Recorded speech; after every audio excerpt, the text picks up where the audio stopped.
Hope you're all still awake. Late Night Mega here. And we are in level 2 Bottle Grotto. Oh yeah, you need powder to deal with this. Very well. Level 2, I remember as a kid, gave me all kinds of difficulty. Let's go places that don't require a key first. Hi there, do you want to do your job? No? Okay. Another key. Yeah, we're actually going to get a lot of keys starting out here. Oh, there we can get some powder for free. Actually, don't need to go that way yet. Okay, we need to go, well...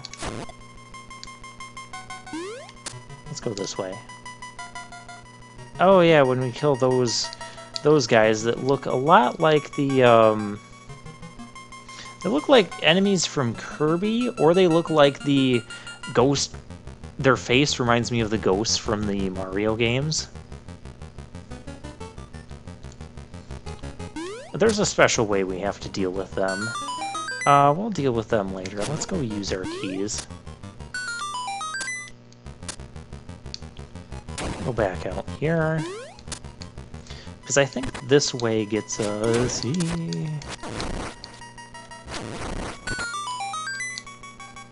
Do I not get anything for lighting these? Well, we can get more powder in there. Huh? No, we don't. Very well. This place will be scary. Now, the best way of dealing with this is to lure this guy over here, and then come over here really quickly and jump. And for that, we get the stone beak. Yeah, each dungeon will have its own stone beak, where then you can get some hints on how to deal with stuff in the dungeon. Level 2 is a little bit more mazy than level 1, and naturally slow.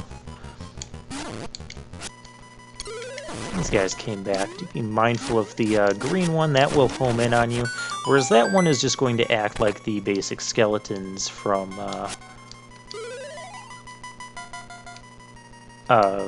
Link to the Past. Now to deal with this guy, use a... You have to hit him from behind. Don't prove me wrong. And now we have the compass. And yes, you're going to get this message every time. The compass has a new feature. And it's going to tell you that every time you get the compass. It's a cool feature, but after hearing about it in level 1, we really don't need to hear about it again. Oh, hey, let's use our beak thing. Part of the floor is raised. Tap the blue crystal. Yeah, I know what that does. Kind of surprised in the remake they didn't recolor the these to be blue and red like they do in A Link to the Past. And catch that. That gets us a treasure, which gets us a key. There are a ton of keys in this dungeon. We need to lower this so we can get through. Ta-da! Oh, there's another key here. But in order to get it, you gotta take those guys out.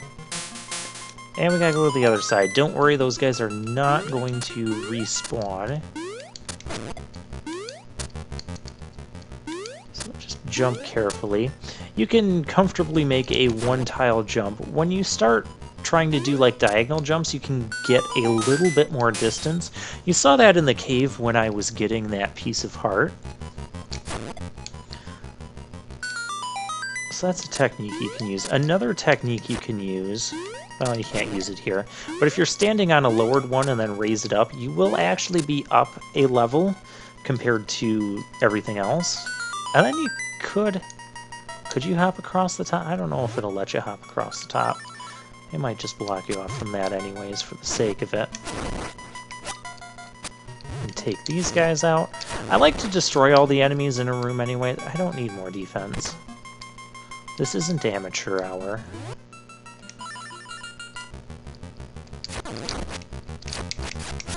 Hit that guy. We're gonna let Sparky there go by. Let's talk to our... Make every block design the same. A new path will open. So yeah, you just kind of cover up those two that aren't like everything else. And there you go. And then we have another basic, 2D platforming section. These only happen in the underground stair areas in dungeons, which is pretty cool. That's neat. I don't mind it. That is health. I need to jump. I need a weapon. This is kind of the problem with the Game Boy, is you're limited to 2 items at a time, so once we get more items, we'll be swapping items very frequently, and there's no quick way to do that. This guy can very easily kill you. Because when he charges in on you, yeah, his bombs do it. Wow, I'm surprised I took him out that easily. He has caused me many game overs as a kid. I've been playing this game since I was a kid, by the way. I don't think I mentioned that. Yeah, he would cause me many game overs because when he does that charge attack, and if he grabs you, you're going to take like 2 hearts of damage. It's ridiculous how much he does. That can refill our hearts. We don't need to refill our hearts. None of those blocks are going to push. First, defeat the imprisoned Pole's Voice. Last, Stalfos. That is a hint for a room. That is a hint for absolutely nothing, because I'm not trying to do that. Oh, this is a neat little room. At last, we got the map. Oh, it's supposed to suck me in. You can actually destroy those, like if we had the bow. We could technically get the bow. If I wanted to grind a ton of rupees or steal some stuff. I could get the, other thing. Do I have a key? I have a key. We can go this way. We kind of have to go this way. Oh, yeah. These ghosts, we cannot deal with them. But... light up the room, and then they lose their power. And that gets us the Power Bracelet. Which, in this game, you actually have to use it as an item. You can see the L1 there, that means it's level 1. So how you do it, you hold down the button, and then you go up to a pot, and then you, basically you pull it back. It works like a pulling function there. Why am I... Put my sword away, because what we need to do...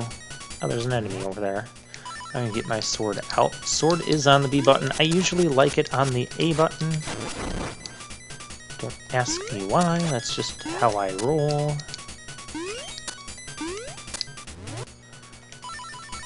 But this situation has been weird. So we're going to go up these stairs.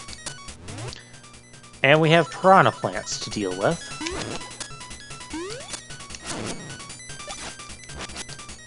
Come on. Yeah, you're not going to. Okay. Go.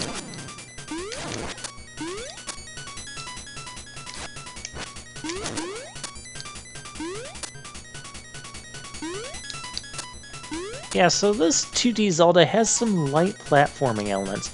Now remember what they told us before. Pole's Voice last. Stalfos...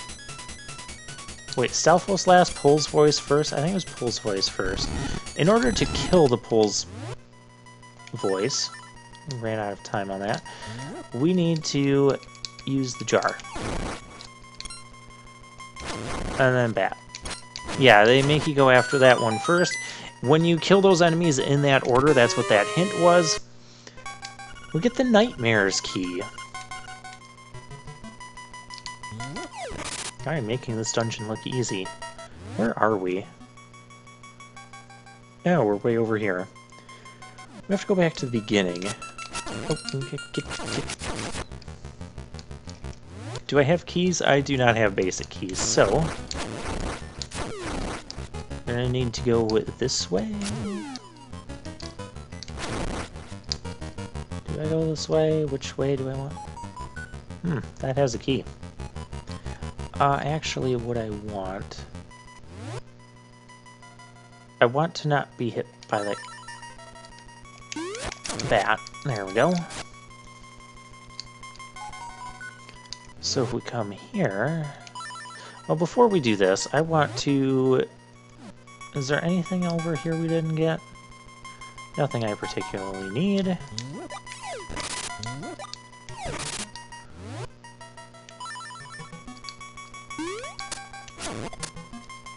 Yeah, see how I was standing up on the thing there?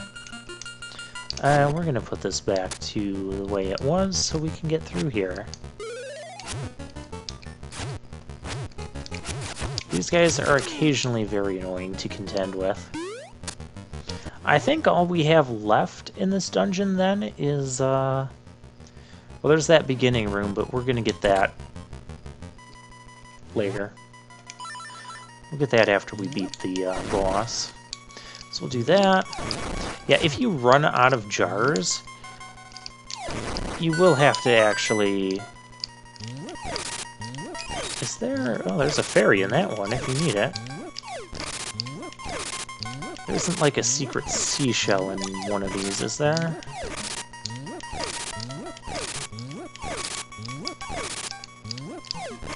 Yeah, you have to pull it in the opposite direction that you're facing in order to pick it up.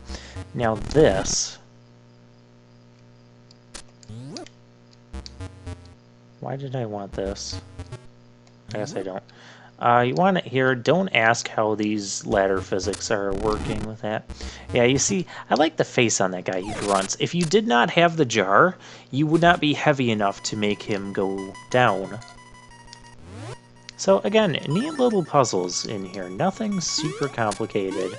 Don't worry, we'll have more complicated mazes and puzzles as we go on.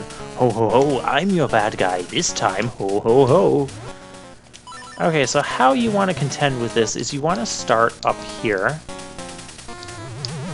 Okay, there's our genie. But you can't hurt me as long as I have my bottle. He's not kidding about that. You can slash your sword, you won't do anything to him. So once he starts throwing those, you want to just go back and forth, dodge his attacks. And then you slash. You can't move, but you didn't actually hurt him. So how you break the bottles, you pick it up and throw it into the wall. And in typical Zelda fashion, we have to do this pattern 3 times in order to break the bottle. Then we can sword slash creepy clown genie there. Oh, his flames hurt. I've taken a lot of deaths as a kid to this guy, because his flames, well, his flames hurt, and there's just a lot you have to do in this battle. If you're not careful, that thing can bounce back on the wall and damage you. I'm pretty sure you get damaged if you touch the bottle. But otherwise, once you know the pattern, he's not going to be the worst boss that we have to contend with. And we broke his bottle. Wow, you broke my bottle. You make me hopping. How do you hop? You don't have feet. Yeah, but now he's going to... Well, he's going to do this. It becomes significantly harder to dodge. Basically, just keep moving.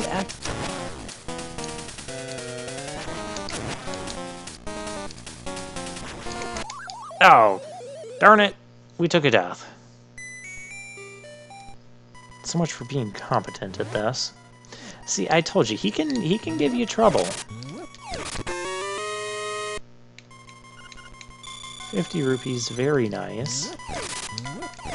I was going to, you know, beat the dungeon and then come back and grab that treasure. Again, if you don't get it now, once you return Bow Wow after beating level 2, you won't be coming back here for a very long time. So make sure you get those treasures. I mean, they're just money, but you're going to want money. Unfortunately, it's not like the last dungeon where We took the mini-boss warp and went like 2 screens. Darn it. I gotta go up.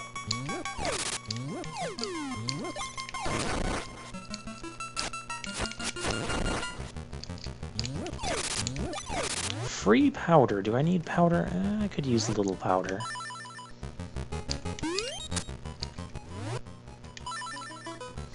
Also, in typical Zelda fashion, there are upgrades for bombs and powder and that.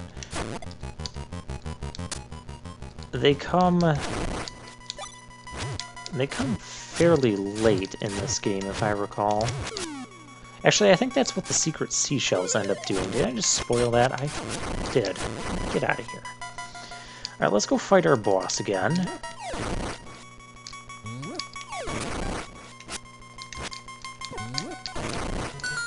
Stupid bunny. There's a fairy here, though. And yes, we have to do this puzzle again.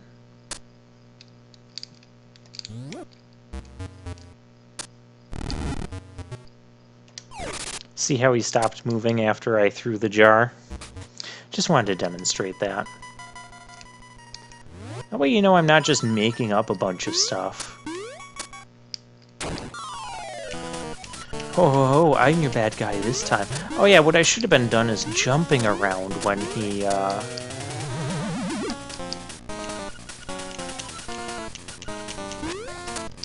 I should have been jumping around. Oh, he almost got me with that fire.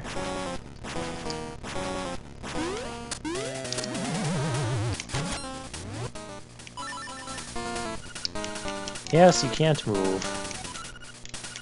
Yeah, we know. We've heard this before. Kaboom.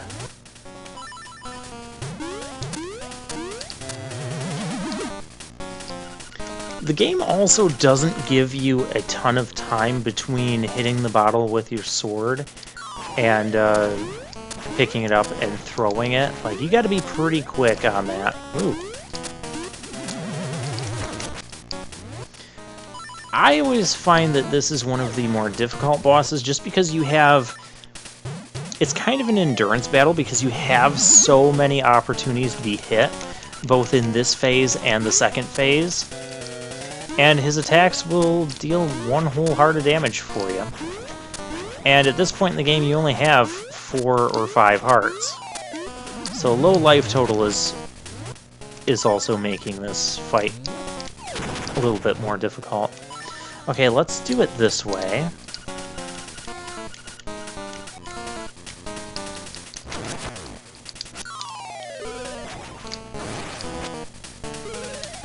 Let's do spin attacks so we do a bit more.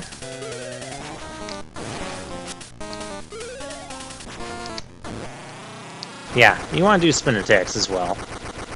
Don't drag on the battle.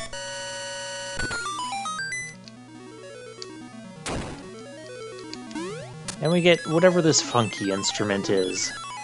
The conch horn. Yeah, you end up getting some really weird instruments in this game. I remember playing it as a kid, I'm like, I don't even know what these things are. Where's my basic instruments like piano and drums and trumpet? That's the stuff I was expecting. Instead, you get all these weird things. You'll have a few normal... The prairie is waiting. Well, the prairie's going to be waiting for quite a while. There's a lot that's going to happen between parts 2 and 3. We have a bunch of stuff we can now get now that we can pick up those stones. Actually, is that... Could that be a secret seashell? Well, it could be, but it's not. That pond of water will mean something a little bit later. Hi there, big guy. I'm Crazy Tracy. Oh, that's wonderful. For sale? No.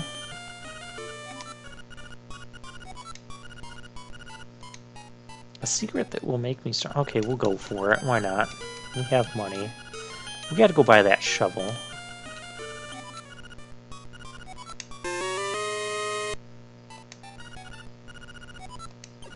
There, I've applied my own secret medicine. It will take effect when you lose all hearts. Oh! Yeah, we do want that. Thank you, Crazy Tracy. So we don't have fairies. Well, we have fairies in this game, but we don't have bottles that we can put fairies in. So I guess that's the substitute in this. I don't think I've ever really used that. Well, cool. Now we have an insurance policy.